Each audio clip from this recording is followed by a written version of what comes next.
Olá, pessoal, tudo bem? Boa segunda-feira, boa semana para todo mundo. Começando mais um podcast. Eu sou o Júnior, pastor e líder do Movimento Radiação, e nesse mês, esposo da Paula.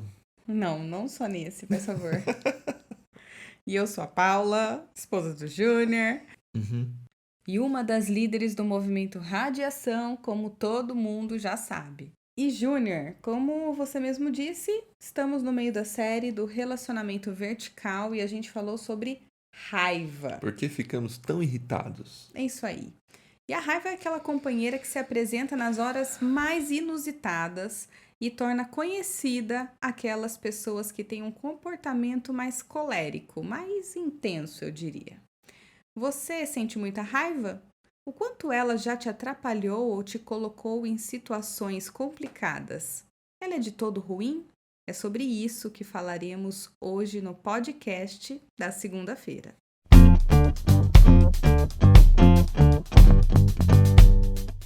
Júnior, a pergunta que não quer calar.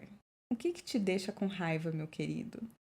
Você sabe. Eu sei, mas os nossos ouvintes não. Então conte, abra o coração. Muito bem, eu fico com muita raiva vendo meu time jogar mal. Eu desligo a televisão e vou dormir. Faz tempo que você tá com raiva, Faz né? tempo. Eu ando com raiva há um bom tempo.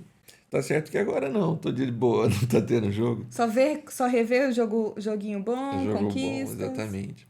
E você sabe disso, eu fico com raiva, com bagunça. Quando eu chego em casa, assim, que eu vejo coisa fora do lugar, meu rosto demonstra e é algo que eu tento trabalhar, porque bagunça com dois filhos é algo meio natural. Não tem muito escapatório. É, e sei lá. E às vezes quando eu sou muito contrariado, eu acho que todo mundo, quando é muito contrariado, fica com raiva. Uhum.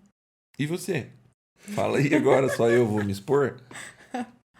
Ai, ai. Não, eu fico com raiva. Eu sou muito. Eu venho de uma família, isso eu herdei, tá? Da minha família. Barulho. Eu fico muito irritada com qualquer tipo de barulho. Assim, sonzinhos. Eu venho de uma casa, gente. Sabe quando você viaja e a sua mãe compra aquele monte de salgadinho? E minha mãe era daquelas que o carro ia, gente, recheado o que você queria. Ela abria a prateleira de qualquer coisa, ela tinha aquilo no carro, qualquer coisa que você queria. E ela comprava aqueles ovinhos que é uma casquinha assim branca com amendoim dentro, sabe? Eu Esse sei, eu salgadinho. sei. E o meu pai, ele é terrível, pior assim, com barulho do que eu. E ele mandava a gente, quando a gente começava a mastigar aquilo no carro, ele falava assim, ficava muito bravo, e ele falava que a gente tinha que chupar o amendoinzinho, o salgadinho do amendoim, até a casquinha branca ficar mole pra não ter barulho dentro do carro. E a gente, todos nós lá em casa, todo mundo é chato com barulho. Uns mais do que outros, mas eu me coloco, considero uma das mais chatas com barulho. Então, assim, barulho de pessoa que chupa, sabe, toma café fazendo Sei, barulho? Então, eu. eu morro todo dia cedo aqui em casa. É, eu naturalmente sou uma pessoa justiceira, então quando eu vejo uma injustiça, quando eu vejo picaretagem, me deixa assim a flor da pele, muito nervosa mesmo. E outra coisa que me deixa muito brava mesmo, é quando eu tô de meia e eu piso num lugar molhado. Sabe quando você entra no Nossa, isso dá banheiro? raiva mesmo. Nossa, que raiva! Quando eu vou, tipo, sei lá, escovar o dente e alguma parte do banheiro tá molhada e eu molho a meia. Isso dá raiva. Deixa muito raiva. Mas assim, eu posso dizer que a raiva faz parte da minha vida. Eu já passei por situações bastante constrangedoras. Eu tenho um temperamento bastante colérico, né? Você que me conhece, outras pessoas que ouvem o podcast me conhecem também. Eu já passei por situações bastante constrangedoras por causa da raiva. E eu posso dizer que teve um episódio na minha vida, assim, que foi pra mim um divisor de águas. E com isso, depois daquilo, assim, foi bastante constrangedor, eu tive que aprender a canalizar minha raiva. Então hoje não é em qualquer briga que eu entro, não é qualquer coisa que vai conseguir me tirar do sério. A raiva continua fazendo parte de mim, eu sinto todas as evidências fisiológicas da raiva. Mas eu posso dizer assim, que esse sentimento, ao mesmo tempo que ele é super importante, ele também é muito perigoso. Sim, eu falei disso no início da reflexão de sábado. Aliás, foi o primeiro ponto, que a raiva ela é um sentimento natural do ser humano. Portanto, ela não é de todo ruim. O texto que eu usei foi Efésios 4, 26 e 27. E lá Paulo fala assim: quando vocês ficarem irados, não pequem. A ideia, ele tá ele tá num monte de não. Não é para mentir, não é para roubar, não é para falar palavras sujas. Ele tem um monte de não ali que ele fala que quem está em Cristo tem uma nova mentalidade, um novo jeito de ser. Só que quanto à ira, ele não vai dizer assim, não se ire. Ele só vai dizer assim, quando vocês ficarem irados. Portanto, para a Bíblia, a raiva é algo. Ela tem um lado positivo, ela tem um lado bom e ela é importante. Como é para você, é para mim. Eu dei o exemplo do William Wilberforce, que ele é um abolicionista. Aliás, foi quem conseguiu acabar com o comércio de escravos e com a própria escravidão na Inglaterra. Sim. Os bibliógrafos dele falam que ele era obstinado. Ele, isso trouxe tanta ira para ele e ele dedicou a vida dele para resolver essa questão. Você sabe, Júnior, que tem um psicólogo, ele é um pesquisador da raiva, né? E ele se chama Ryan Martin. Ele tem uma tese muito interessante e vale a pena ouvir um TEDx que ele tem no YouTube. Tá lá o TEDx do Ryan Martin, na verdade. E ele tem uma frase super interessante que fala assim: o medo nos alerta para o perigo, a raiva nos alerta para a injustiça, que eu acho que é bem isso que você falou, né? Exatamente. Sem a raiva, a gente não tem esse poder dinâmico, esse sentimento. É um impulso, né? É um impulso para corrigir uma injustiça, para mexer uma coisa que está errado, para ter uma conversa uma conversa mais difícil e que você tem que ter, porque senão você vai ficar o tempo inteiro passivo diante de tudo que acontece. Sim. Só que o texto diz que a raiva pode virar a ira, a raiva, a irritação, ela pode virar pecado. E esse foi o meu segundo ponto. A ideia de que nós alimentamos a ira de tal forma que ela pode se tornar pecado. E por que você acha que a gente alimenta a ira? Então, aí eu usei o conceito do livro do David Ian Wilson e ele traz 3 motivos lá dessa alimentação da ira. Um é que a ira é como uma segunda emoção. Então, a gente se sente frustrado com alguma coisa e a gente fica com raiva por causa daquela frustração. A outra... Eu adorei esse conceito. Não era uma coisa que eu tinha pensado. Nem eu. Ou seja, a raiva não é um sentimento que vem sozinho. Ele sempre vem acompanhado, Isso. ou seja, ele vem depois de um sentimento primário. Isso, ele sempre tá na carona. E aí ele fala também da raiva deslocada, que é brigar no trabalho e descontar em casa. Que é bem típico. Ou o contrário, brigar em casa, descontar no trabalho, na namorada, no cachorro. E ele fala da ira profunda, que aí não tem a ver com o colérico. Talvez para você é mais difícil ter a ira profunda. Porque você, que se denominou colérica, o colérico solta. Não guardo nada. O que é como eu, que vai guardando, porque não solta o tempo inteiro. Vira uma bomba, né? Pode virar uma bomba, porque ele explode com um monte de coisa, mas por que ele está explodindo? Às vezes não tem nada a ver com a situação, é por causa do negócio que ele carrega há 10, 15 anos. Sim. Esse mesmo psicólogo que é o Ryan Martin, ele fala que é importante a gente conseguir identificar quais são as coisas, quais são os gatilhos que nos tornam vulneráveis à raiva. E eu achei super interessante porque ele consegue teorizar, ele consegue colocar a raiva em caixinhas, né? Eu até anotei aqui. Então, assim, ó, ele coloca situações desagradáveis, ou seja, entrei no banheiro molhado com a meia quentinha e molhei o meu pé. É uma coisa desagradável, uma coisa que... Putz, que coisa mais horrível, Sim. Né? Injustiças. Pra mim aqui, desses fatores, a injustiça é um mega gatilho pra mim. Coisas que bloqueiam os nossos objetivos. Uma coisa que a gente quer fazer, quer realizar e não tá conseguindo e dá raiva. E dá raiva, né? Por exemplo, você tá no trânsito, ele dá esse exemplo. Você tá no trânsito e uma pessoa, sei lá, a pista é de 60, ela tá a 40 por hora. É o que a gente chama aqui em casa de teatro, né? Você Teatro. tá Sempre que a atrasado, gente tá atrasado, tem um teatro na tem um rua. teatro na rua, né? Como se aquilo ali acontecesse só porque nós estamos atrasados. E aquilo é um bloqueador do objetivo. Você quer chegar logo no lugar e tem um infeliz andando devagar na rua, né? A quarta coisa que ele coloca como um gatilho são coisas que poderiam ser evitadas. Sabe aquilo que acontece? Você fala, pô, não acredito que isso aconteceu de novo, né? Sim. Coisas que poderiam ser evitadas. E a última coisa são coisas que nos fazem nos sentir impotentes.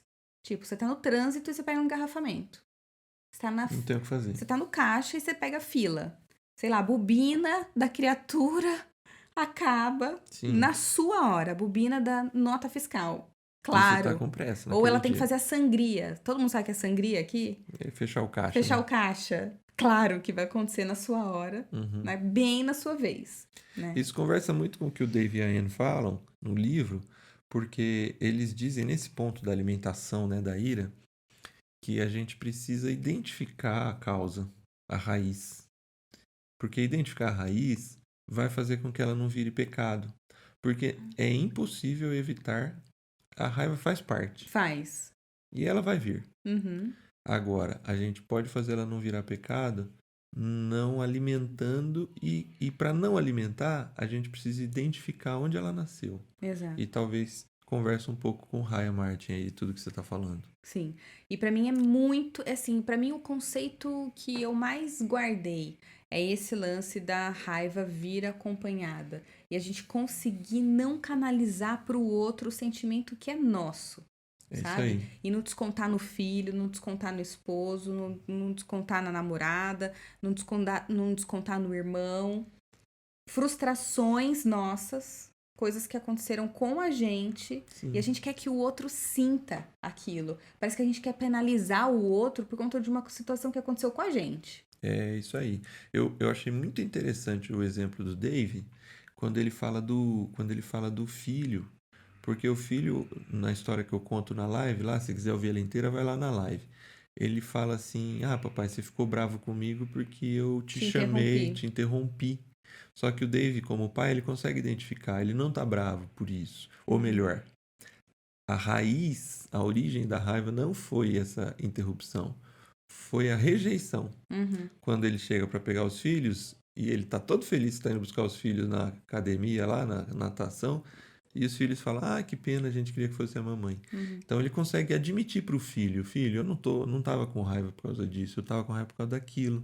É até a humildade, né? Isso, até porque o filho não fez para ofendê-lo, né? Não. Ele, é bem o que você falou, ele se sentiu rejeitado, mas o filho não fez para isso. Sim. Bom, a última coisa que a gente falou foi que o outro motivo que gera essa questão do pecado, de errar o alvo da vontade de Deus, é que a gente luta contra o inimigo errado. Porque o texto vai dizer assim, que a gente deve... como que a gente, quando ficar irado, não peque? Apazigue a raiva antes que o sol se ponha, diz o texto. E depois ele diz, não deem lugar ao diabo. Então a ideia do apaziguar a raiva antes que o sol se ponha é assim: resolva esse problema o mais rápido possível.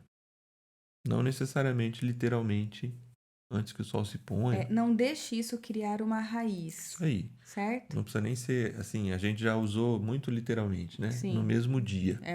E isso nem sempre é Não. produtivo, nem sempre é bom.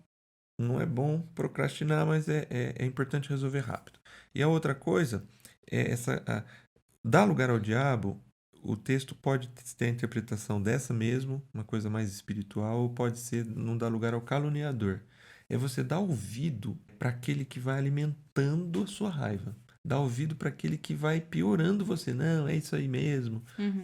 Você tem que sentir isso mesmo. Vai criar uma raiz de amargura. É criar Isso aí. raiz mesmo, né? Então, na verdade, o que a gente tem que resolver? O problema com a raiva e não destruir a pessoa.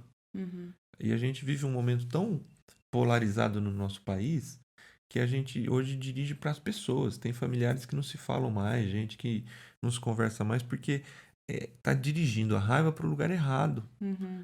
O Wilberforce é para mim um exemplo muito forte que me marcou essa semana, porque assim, ele perdeu 20 votações com relação a A escravatura. fechar o comércio? Deve ter demorado 20 anos para a primeira que ele ganhou. Ele vai matar cada um que votou contra? Ou ele foi 20 anos tentando convencê-los do argumento dele, até Sim. ele conseguir vencer?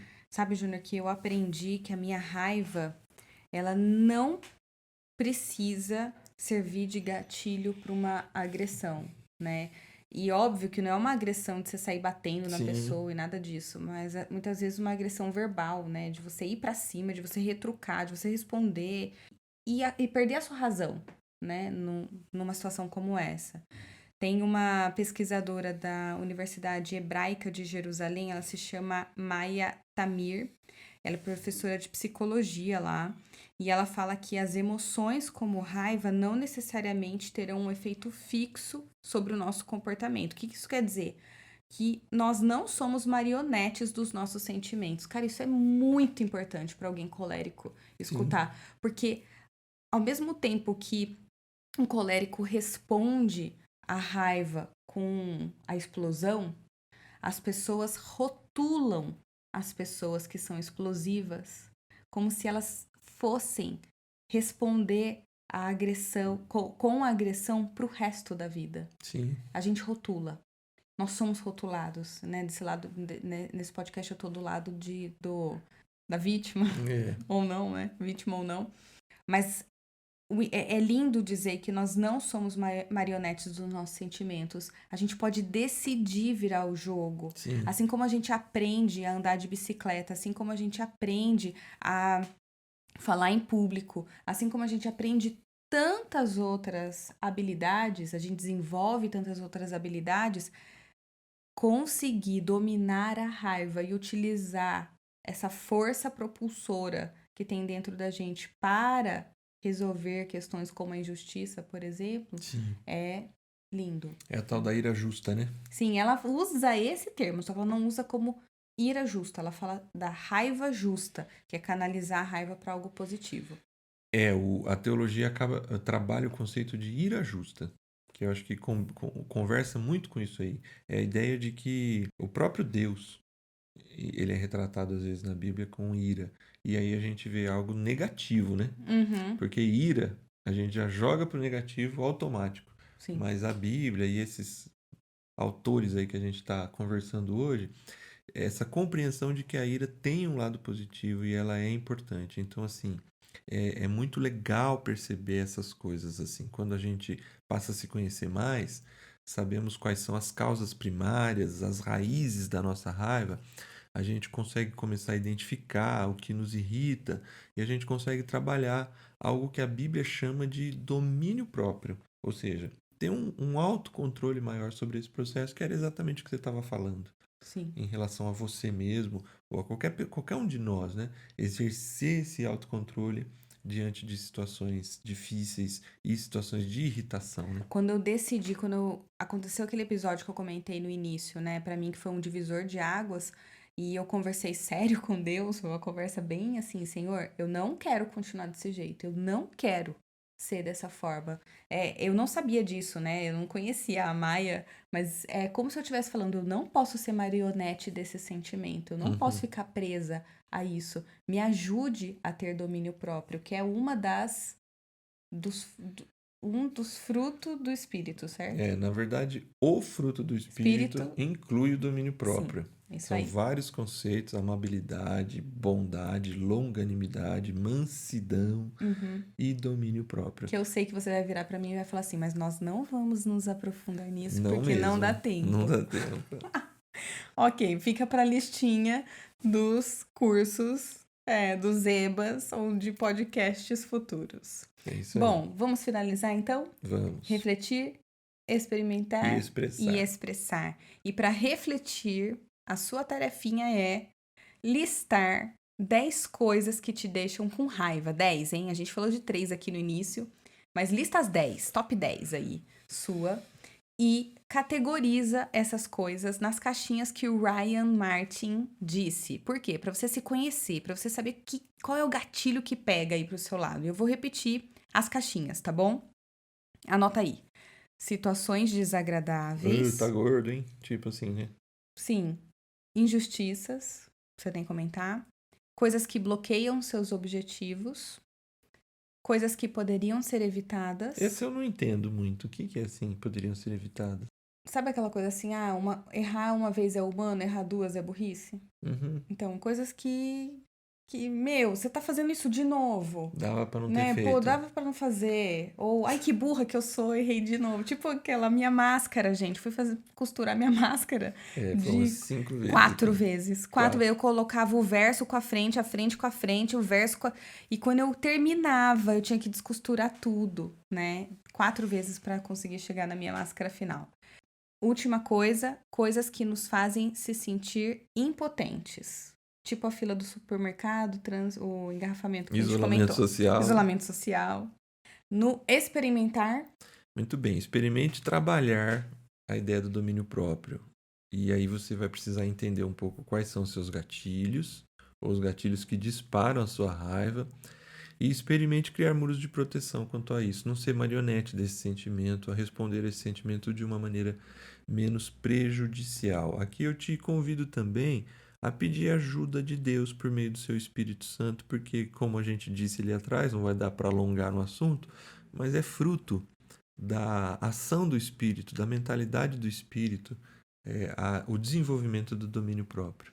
E por fim, no pilar expressar, na próxima vez que um gatilho para raiva for apertado, se permita reagir de outra maneira, não responda com a agressão. Super importante isso. E com isso, né, Júnior, tá ligado a um outro elemento que você comentou na reflexão também. Sim, porque em algumas pessoas, podem até estar nos ouvindo, o gatilho da raiva já foi acionado, mas faz muito tempo. E a raiva tá lá dentro assim, ela é uma companheira muito pesada. Então, a gente trabalhou que, como a gente está falando de relacionamento vertical, a ideia do perdão, que a pessoa precisa se perdoar, a pessoa precisa perdoar o outro, e a pessoa precisa aceitar o perdão de Deus, e entender que essa relação vertical de reconhecer que eu sou perdoado por Deus, me inspira e me motiva a perdoar pessoas que me irritaram há longo tempo atrás e que eu carrego mágoas. Essas raízes de amargura fazem mal principalmente para quem as tem e não para o outro. Então, quanto melhor, quanto mais antes limpar, aceitar o perdão de Deus e perdoar, melhor liberar você fica internamente. É isso aí. Isso aí. Terminamos? Terminamos. Muito bem. Semana que vem, final de série. A gente já se despede semana que vem. E a gente vai falar sobre...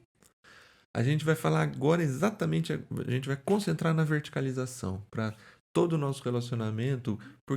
Como a gente pode verticalizar mesmo nosso relacionamento para ajudá-lo a ser bom aqui na horizontal. Isso aí. A gente se vê na quarta-feira.